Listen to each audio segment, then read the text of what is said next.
No sé cómo enseñar filosofía sin convertirme en un perturbador de la religión establecida. Estas palabras capturan la esencia de por qué las autoridades religiosas temblaban ante la mera mención de Baruch Spinoza, un filósofo brillante cuyas ideas eran tan peligrosas que, a los 23 años, fue expulsado de su comunidad judía con una maldición tan severa que rara vez se usaba. Spinoza hizo algo verdaderamente revolucionario.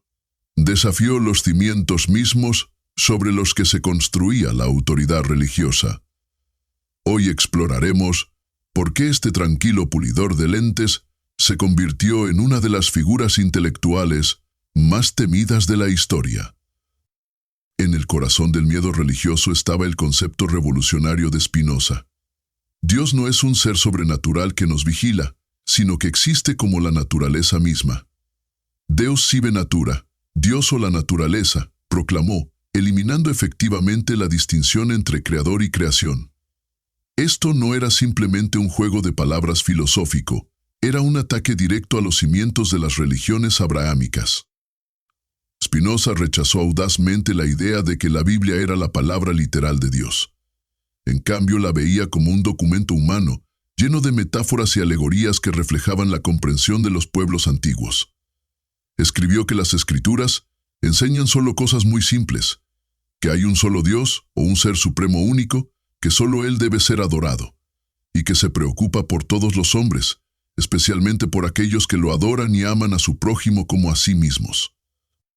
Quizás lo más amenazante fue su afirmación de que las personas no necesitaban sacerdotes, rabinos ni ningún intermediario religioso para acceder a la verdad divina. Argumentó que la superstición religiosa era mantenida deliberadamente por las autoridades religiosas para controlar a las masas a través del miedo y la falsa esperanza. Para Spinoza, la verdadera religión se encontraba en la comprensión racional y el comportamiento ético, no en los rituales o dogmas. La respuesta fue rápida y brutal. En 1656-367, la comunidad judía de Ámsterdam emitió un cherén, una excomunión formal, contra Spinoza. El lenguaje revela su terror. Ordenamos que nadie se comunique con él oralmente o por escrito, ni le muestre ningún favor, ni permanezca bajo el mismo techo con él, ni dentro de 4 codos de él, ni lea nada compuesto o escrito por él. Esto no fue una excomunión típica. Los rabinos lo maldijeron con todas las maldiciones escritas en la Torá. Lo acusaron de herejías abominables y hechos monstruosos.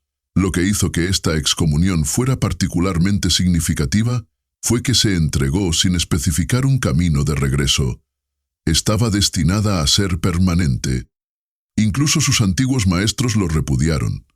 La comunidad estaba tan aterrorizada por sus ideas que le ofrecieron un pago sustancial para que guardara silencio, lo que él rechazó. Algunos historiadores creen que incluso pudo haber habido un intento de asesinato contra él. El miedo era tan profundo que la mera posesión de sus libros se volvió peligrosa mucho después de su muerte. El miedo de la élite religiosa no era irracional. Si la gente aceptaba las ideas de Spinoza, toda la estructura de poder de la religión organizada colapsaría. Si Dios no era un ser personal que recompensa a los fieles y castiga a los pecadores, ¿por qué alguien necesitaría sacerdotes o rabinos? Si la Biblia no era la palabra literal de Dios, sino un documento humano, ¿por qué las autoridades religiosas tendrían poderes interpretativos especiales? Si las reglas religiosas eran solo construcciones humanas en lugar de mandamientos divinos, ¿por qué seguirlas? Spinoza eliminó efectivamente al intermediario de la espiritualidad. Ubicó lo divino directamente dentro de la naturaleza y la razón humana, accesible para cualquiera que estuviera dispuesto a pensar con claridad.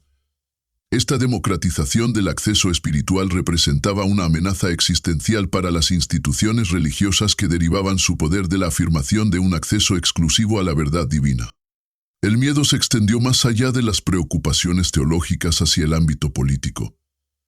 En su Tratado Teológico Político, Spinoza argumentó a favor de la separación de la autoridad religiosa y política, un concepto revolucionario en el siglo XVII.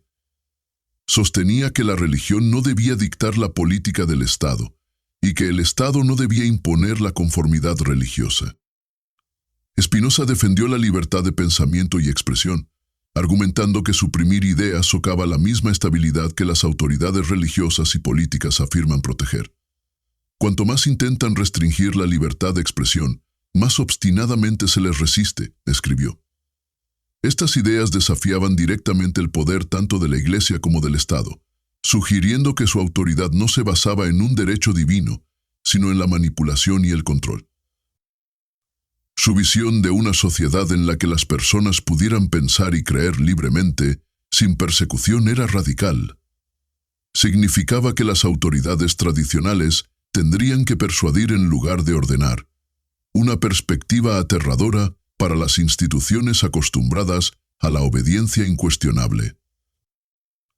Las autoridades religiosas tenían razón en temer a Spinoza. Sus ideas ayudaron a impulsar la Ilustración, que transformó fundamentalmente la sociedad occidental. Su filosofía sentó las bases para las democracias seculares, el avance científico sin restricciones religiosas y el concepto de derechos humanos universales. Hoy, cuando fundamentalistas religiosos de diversas tradiciones buscan imponer sus creencias a través del poder político, las advertencias de Spinoza siguen siendo profundamente relevantes. Cuando las autoridades intentan controlar la información o limitar la libre investigación, vemos las mismas dinámicas que Spinoza describió hace siglos. Las preguntas que planteó continúan desafiándonos. ¿Derivamos nuestra ética de la autoridad o de la razón? ¿Es más importante la devoción a la tradición que la búsqueda de la verdad? ¿Cuál es la relación adecuada entre las creencias espirituales y la política pública? Baruch Spinoza pagó un precio alto por su valentía intelectual. Su comunidad, familia, seguridad y aceptación pública.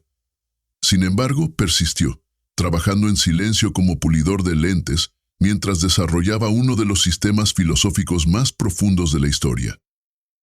Las autoridades religiosas que lo temían finalmente fracasaron en su intento de silenciar sus ideas.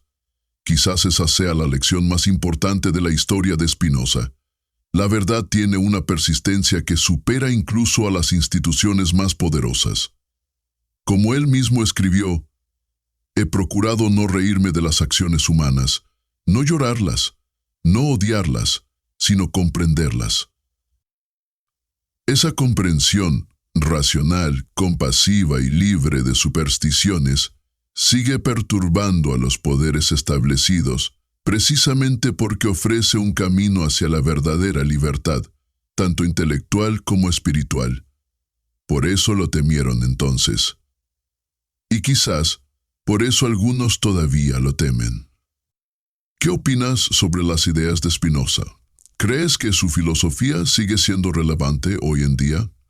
Comparte tu opinión en los comentarios.